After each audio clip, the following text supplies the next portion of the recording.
ዛሬ የሚገርማችሁ ማለት ነው በጣም የሚያስቅ ነገር ነው ይዤላችሁ የመጣሁት ማለት ነው። ሰላም አለይኩም ወራህመቱላሂ ወበረካቱ። ከሰፈር ልጅ ፍቅር መጀመር ምኑ መሰላችሁ የሚደብራችሁ? ማታ እንድንገናኝ ምናምን ብለህ ቀጥረሃት ከዛ በፊት 4 ጊዜ ወይ 5 ጊዜ ታገኛታለህ። ዝም ብለው ውል ውል ስትል በጣም ነው የሚያስጠላው። የሆነ ቀጠሮ ተቀጣጠር ስልክ ራሱ እስከምትገናኝ ስልክ ራሱ አለመደዋወል ደስ ይላል። በቃ ድንገት ዘው ስትል የሰፈር ልጅ ከሆነ ግን ማታ እንድንገናኝ ብለሃት ከዛ ውስጥ እስከ ማታ ባለው ሰዓት ወይ 4 ጊዜ ወይ 5 ጊዜ ስትወለወል ታገኛታለህ። ይሄ አይዘገንንም? አይደብርም? ዲፕሬሽን ነው የሚሆነው። ኧረ አይጣል ፍቅር አይጣል መውደድ። እኔ ግን የታባት ያውቀው ይደብር አይደብር ምን አባት ያውቀው እናጃም። የልባም ልጅ በ15 ዓመቷ አግብታ በ17 ዓመቷ ትወልዳለች። አንቺ በ27 ዓመትሽ ቁጥሬን ማን ሰጠ? ቁጥሬን ከየት አገኘሁት ያለሽ ገልቱ። ከየት የሚምጣ ቁጥሩ? ዋናው መደወሉ ነው። ሰይጣን ይስጠው፣ መጋኛ ይስጠው፣ ጓደኛ ይስጠው፣ ጠላቱ ነው ዝሮ የሚሰጠው። ያ7 ዓመት ጠላት አንድ ክፉ ጠላት ይኖረዋል፣ እሱ ነው የሰጠው። ግን ከየት የሚቀበል ዋናው መደወሉ ነው። አግቢ። ምን አይነት ግትር አላማ አለኝ እኔ አሁን አላገባ እና እኔ ላግባልሽ? ምን አይነት ሶራ በእናታችሁ። ሴት ልጅ የምታፈቅረውን ወንድ ልጅ ስታወራና የሚያፈቅራትን ወንድ ልጅ ስታወራ ያለው ልዩነት፣ የምታፈቅረውን ስታወራ ሄሎ አባትዬ፣ የኔ ፍቅር፣ የኔ ፋፋጭ ንጉሴ፣ የኔ ልቤ ምት ታውቃለህ? ይኑድ እኔ በዚህ ምድር ምን እንደሚያሳስበኝ ታውቃለህ? አንተን ያልታውቃል እኔ ሲጥ ነው የምለው የወንዶቹ በላይ ንጉሴ። እንተኛ እምቢየው እንዳትወጣ እምቢየው፣ እኔ ከወጣ እንዳትነግር እምቢ አያቀበጣ። እሷ በእሷ ልብ እኮ ቃብጣ ሙታለች።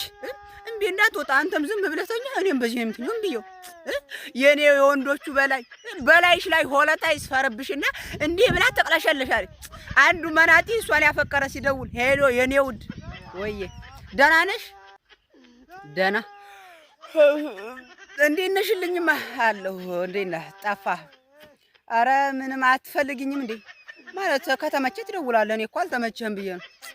እሺ የኔ ውድ በቃ ችግር የለውም። ደግሞ በጣም ነው የምወድሽ። እሺ ማለት እሺ ነው የምትይኝ? አይ በቃ ችግር የለውም። ደግሞ ጉፋኔም ይዞኛል መሰለኝ፣ ራሴንም እያመመኝ ነው።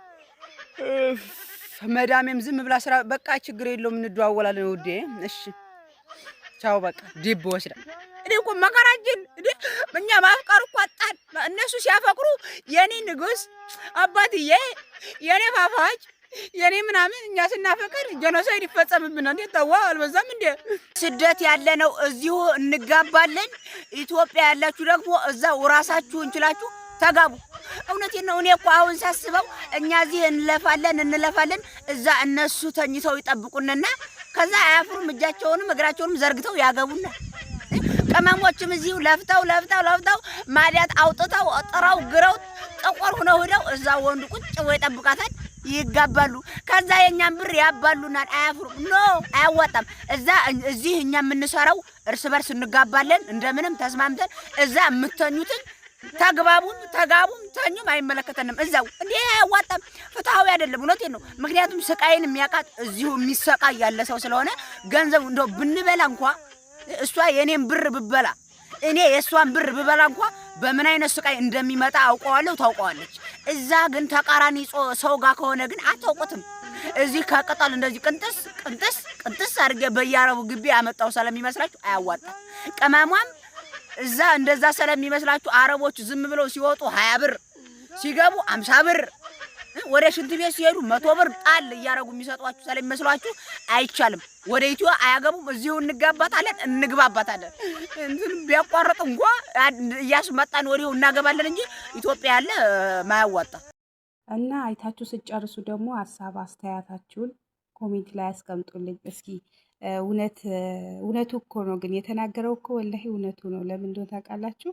እኛ እዚህ ሰው ሀገር ለፍተን ደክመን እውነትም እዛ እግራቸው ዘርግተው የተኙ ሰዎችን አግብተን እንደፈለጉ የሚሆኑበት እንደፈለጉ የሚንሸራሸሩበት እውነትም እኮ ነው። በእኛ ገንዘብ እኮ ነው፣ እኛ በለፋንበት እኮ ነው። ያን ነገር ግን አስበኑ እናውቃለን?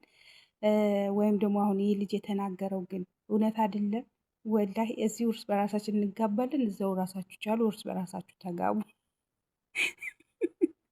እና እኔ ደግሞ ወላሂ ላዚ በጣም የተመቸኝ የእሱ ንግግር ማለት ነው። ወላሂ በጣም ተመችቶኛል። እና ምን ይመስላችኋል? በዚህ ነገር አትስማሙ? ትስማማላችሁ ወይስ አትስማሙ? እስኪ ንገሩ።